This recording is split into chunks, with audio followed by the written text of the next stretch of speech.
the ELCA group does. We've talked about it a little bit, and we've demonstrated it, and some of your congregations have added our AI companion to your website. This is an interesting innovation program that we in NCNL began talking about this with the ELCA Churchwide Innovation Lab, and we did some previous work on that. We were talking about being in the metaverse and what all that would mean. Doesn't that sound like 6 years ago? Oh, metaverse, what's that? All right, but as we developed it and we were looking at it, we were thinking, how do we connect with people? How do we answer questions? How do we relate in these new spaces? And so we have been partnering with Solus and their CEO, Scott Lyon, who is here to give us a presentation. Scott has met with many leaders in this Synod across the Synod in several different arenas of that, and we're so glad, Scott, that you could be here with us today. Please come and please welcome Scott Lyon.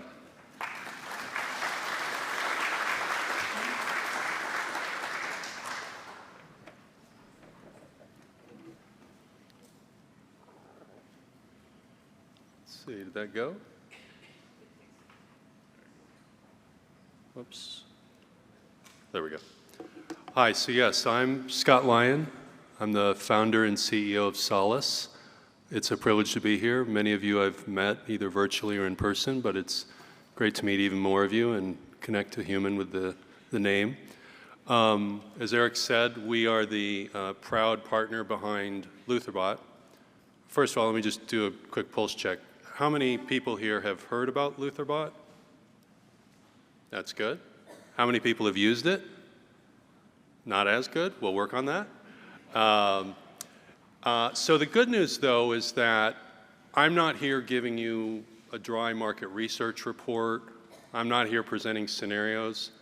I'm not going on one of my infamous rants about AI and how it can be great or how it cannot be great. If you want to meet after dinner, I can give you more of those. This is actually a field report, and it's actual learnings and findings based on what you've already done. Right? So the usual rap, right, is that churches are behind the times, they don't embrace technology. You all, under Eric's leadership, you all have a very different story to tell, which is that you are embracing AI. You are meeting people where they are. And you're doing it in an ethical, responsible way. So just the quick spiel on how LutherBot works, as opposed to like a ChatGPT or an Anthropic or something like that, which is grabbing content from literally the entire web, could be $8 million websites, a lot of Reddit posts, a lot of Wikipedia, etc. This content is ruthlessly curated and quality controlled with approved Lutheran content, right? So it does not say what statistically, mathematically did Luther say. It says this is based on his third lecture on the Psalms, right? The ELCA social statements are provided there, NTNL blogs, et cetera, proof texts, things like that. And so what happens is when you ask LutherBot a question, you're getting a richer, more robust, approved, curated Lutheran answer, right? And so then we take that assistant and we integrate it into your website. Some of you have done that, more will. We'll talk about that in a second. And so what I'm about to present to you today is based on the better part of the last year of actually integrating the AI assistant with both the Synod website as well as select churches' website. So just a few quick factoids. I think these are really kind of interesting. We can unpack them, like I said, while I'm here. I'm going to be here for the whole conference. Without any fanfare, without any marketing, without any PR, without any billboards, right now that number is actually obsolete because I prepared it earlier in the week. About 7,500 questions have been asked of LutherBot, both at the NTNL level as well as the church level. So think about that. Let that sink in. Without any prompting, 7,500 questions have been asked about your faith, your church, etc., right? I think that's pretty great, right? There's a lot of people out there that are at the task force stage or the words and blog stage, right? You're actually out there and you're getting real feedback and real input from the people in your congregations. I think that's pretty great.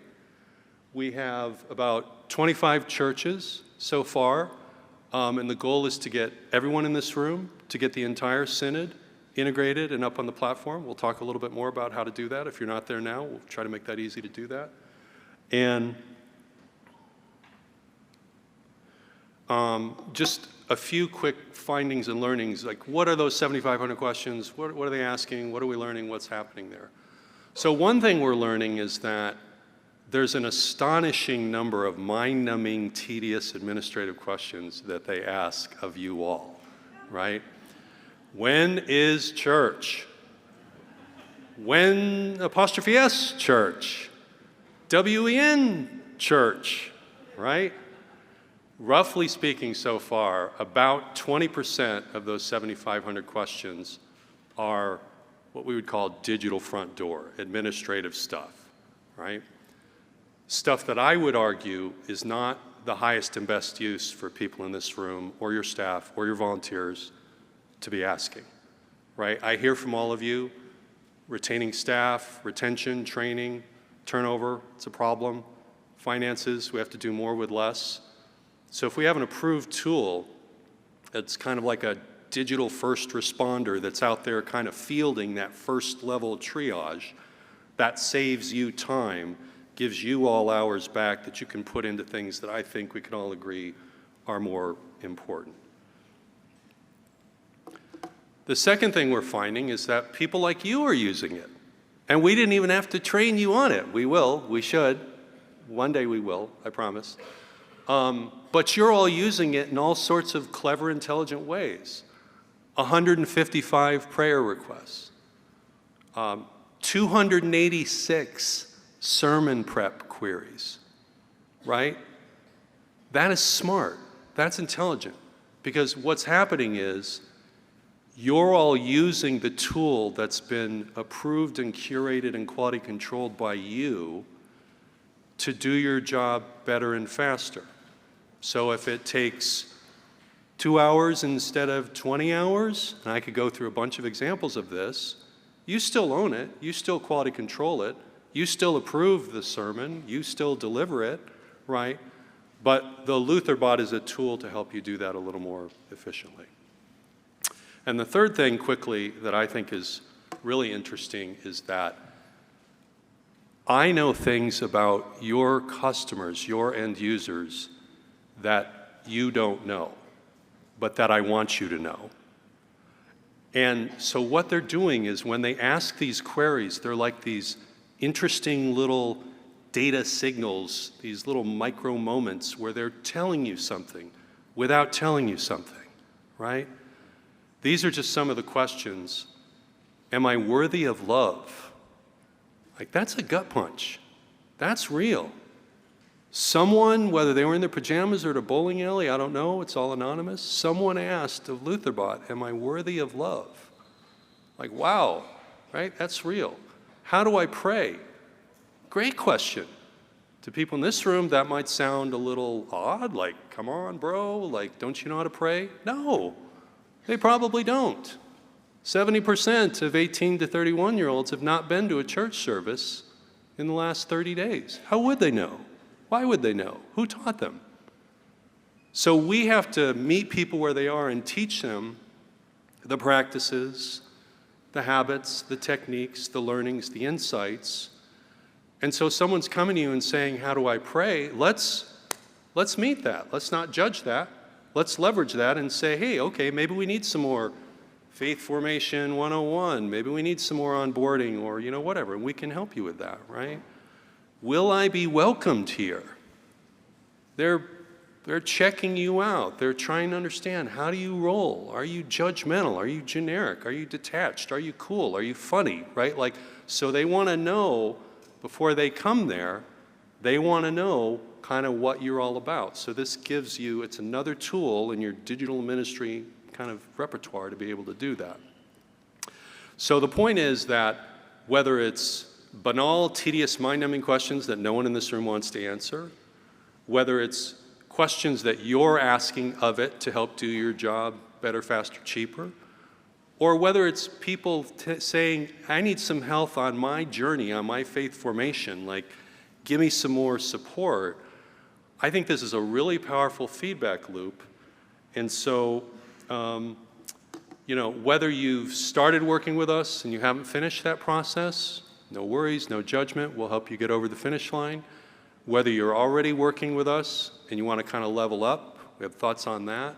We give ministry intelligence snapshot reports every month where we go through with you kind of our view of the data and what we're seeing, and that's customized to every church. Like every church here, you can kind of give me your content, and so it'll be a little different version, right? The Preston Meadows could be a little different than the Christ Servant version, right? Because maybe I've got some of Kyle's sermons versus some of Cheryl's sermons, that kind of thing, right? Or if you're not even sure what AI is, how to start, you need training, activation, you need to get on the reservation, let me know. I'm here through, you know, tomorrow. Come grab me. I have some appointments scheduled, but I will make time to make appointments to coordinate next steps with you. PLMA, we're working with them. Lumen, we're helping them with like donor collateral. We just met with the Latino Coalition last night. We're going to be building out big, beautiful integrated websites with AI assistance for that, right? You know, so there's a lot of ways in which the AI can help, but just make it easy for us to kind of find you and figure out where you are. So anyways, thank you, but I'm here for any questions after, things like that. Thank you.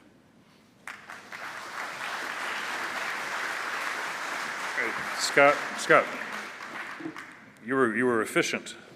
So we have some time here. Okay.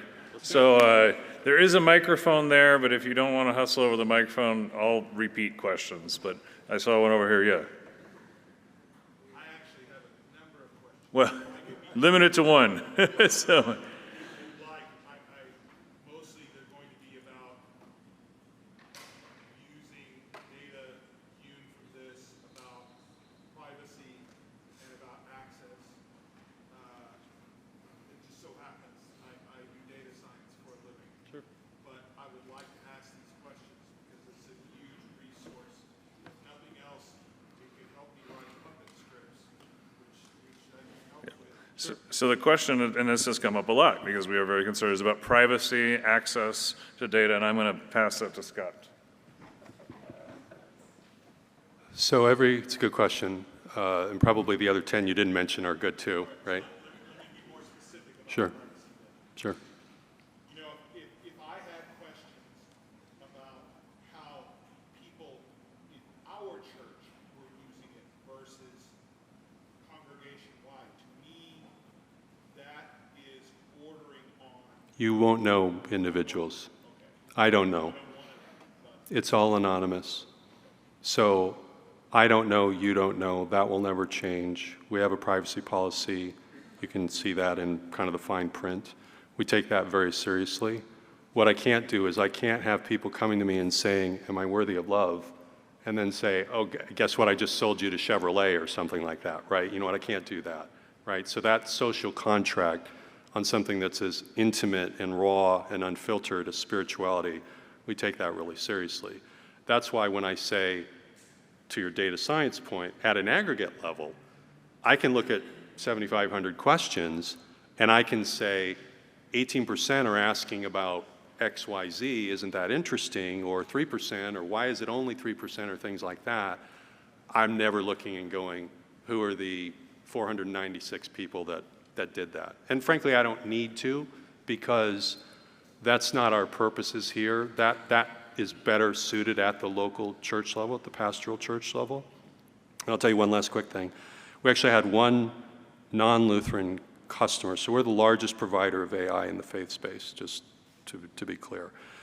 And they had these blue cards, these pastoral notes. So what they would do is that when they would call up Scott and say, how's it going, how's your mom, blah, blah, blah, and I'd say, yeah, I still haven't found a job, I got sick, and blah, blah, blah, whatever. They would write down notes, the blue cards, on the little check-in with Scott, right? Because after a while, you're going to forget the conversation with Scott. So it says, Scott, 2017, Pastor Sally talked to Scott. He's still struggling with da-da-da-da. They asked me they said, could we put those into the mix, into the AI mix? And I said no. We said no. Even if I could compartmentalize it technically, which we probably could, I don't even want it. I don't want anywhere near close to that. No, I think you're right to do that. If we go back to our congregation and encourage them to use it, that question's immediately going to For sure. and I would want to be able to say, no, this is absolutely private, confidential, we'll never know what you put. For sure. For sure.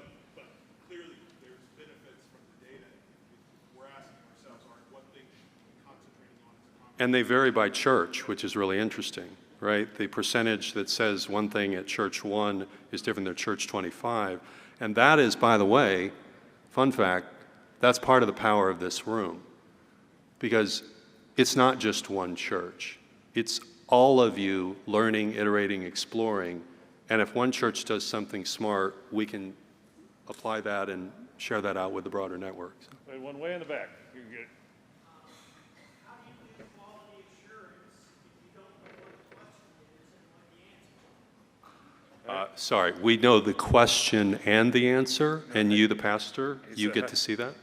How do you do quality assurance if you don't know so it's more what's in the bot?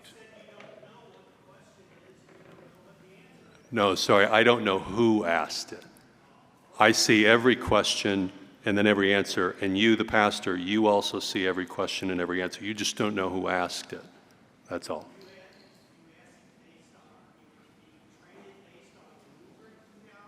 Yes. Yes.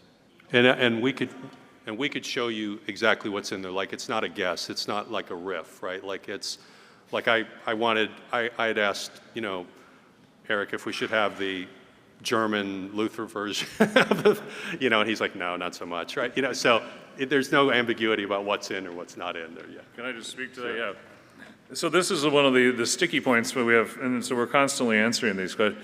We created the box in which the bot, the AI assistant, we're kind of not using bot anymore, AI assistant, but that cadre of knowledge is something that we then have a wall around.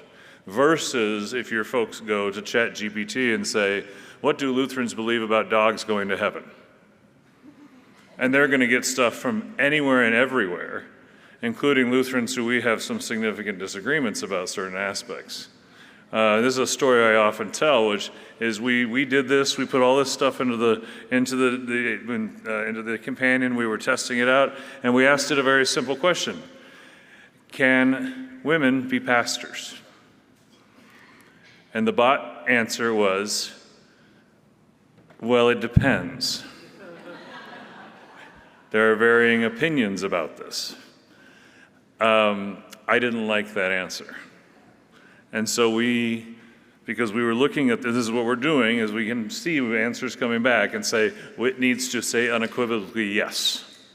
But we learned in that is that the ELCA, in its work, had never actually made that statement. When we changed the rules back in the early 70s, what we did is we took out the gendered he and put they for pastor. We didn't say he or her. So we never actually said that definitive moment that said yes. So we had to fix it.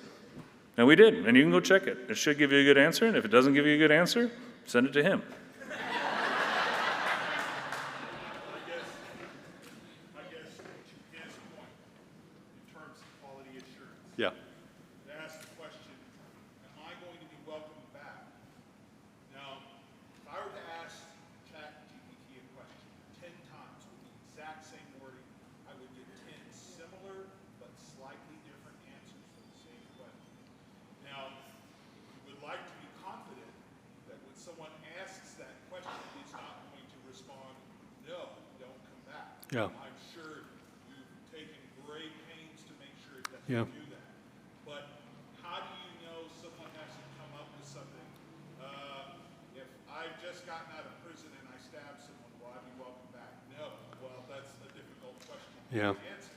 So it would be hard. The only way you could, in my mind, you can quality check that is you would have to have something with sentiments of difficult questions and for it to pop up and say, okay, how did we answer difficult question 1 through 20? Yeah, it's a good question. So the short answer is that no one in this room could predict the range of questions you're talking about, right? I destroyed my vacuum cleaner in a fit of rage, but I'm worried the vacuum cleaner has a soul. It's actually true. Some people do think this, right? They say, by the way, that if robots have eyes, that people think that it has like a heartbeat or a soul or something. It's kind of interesting. So what you can't say, oh, if I stab the Yankees right fielder because he dropped the ball against the Chicago Cubs or something, like there's no way you can do that, right? So all you can do is try to wall it, as Eric said, and then continue to watch it and test it, right? And the female clergy issue is a great case study because I view that as evidence that the system's working, right? The system is working when, I mean, there's a lot of eyes on this thing. Don's had eyes on it, and there's a lot of people that have had eyes on this for several months, right? Like several high-profile theologians within this room have, tried to break it or stress test it, right? And so if you come through and you say, hey, there's something here, like in this case, that's a leaky bucket, that's a good thing, right? That's a sign that the system is responding and evolving, right? So if you found a question that you say, you know what, this one feels a little off, yeah, I want to know about it, for sure. Usually the reason it's off is because, to Eric's point, we haven't kind of instructed it concretely enough around that particular issue, which is a fixable problem, but it can sometimes be an oversight if you think, geez, I've said something about capital punishment, I've said something about the climate, I've said something about crime, I don't know if I've said something about the digital divide. Well, I have thoughts on the digital divide, whatever, right? So, anyways. Last one, Jeremy Ulrich. Hey, Jeremy.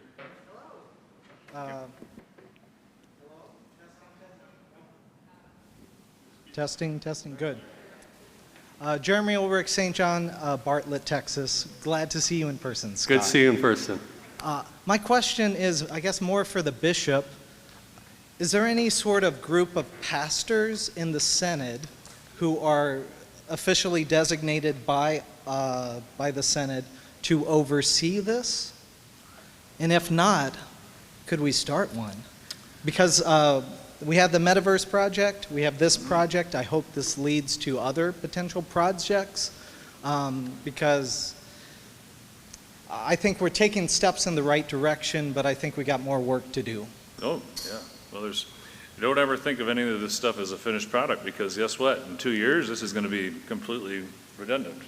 This is the universe we live in, y'all, sure. Which is why I said it's here, and if we don't engage it, then we're just throwing our hands up and doing what we did when we didn't engage the internet, right? Because we didn't, as a church, we didn't do a very good job with websites. We missed podcasting. Social media, we were behind the times, and the usual response of why is because we are nervous about what we could do wrong. Well, we're going to do things wrong. I don't know, how many of you all are sinners? Okay, I see some hands not up. So, short answer is, Jeremy, we don't have an official committee or anything at this moment because to get things like this off the ground, I've been a little averse to committees, but we've had a lot of pastors involved in it, and we've got congregations who have it on their website, which would mean they would probably be logical people to be a part of a committee.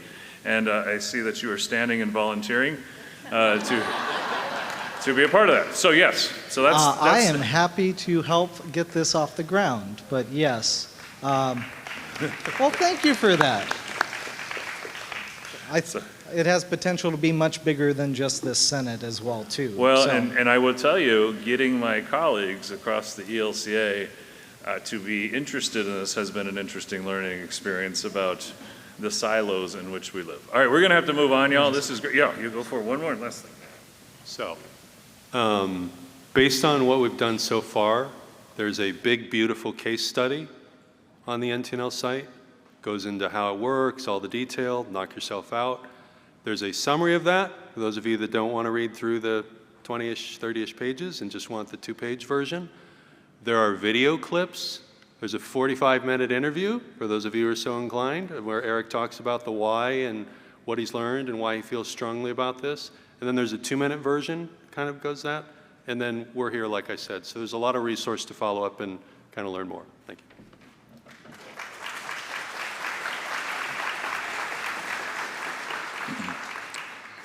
Yeah, please do engage it and learn and grow. And one of the things I have learned that is the answer you really want from this thing when you ask questions that would be is for the assistant, the bot, to come back and say, I do not know the answer. You won't get that from ChatGPT. It's going to find you an answer, which may not be a very good answer. And so we are trying to create something that is, in fact, it is not a pastoral care resource. Let us be absolutely clear about that, too. It is a resource for, well, for our PLMs. And I see Jeannie and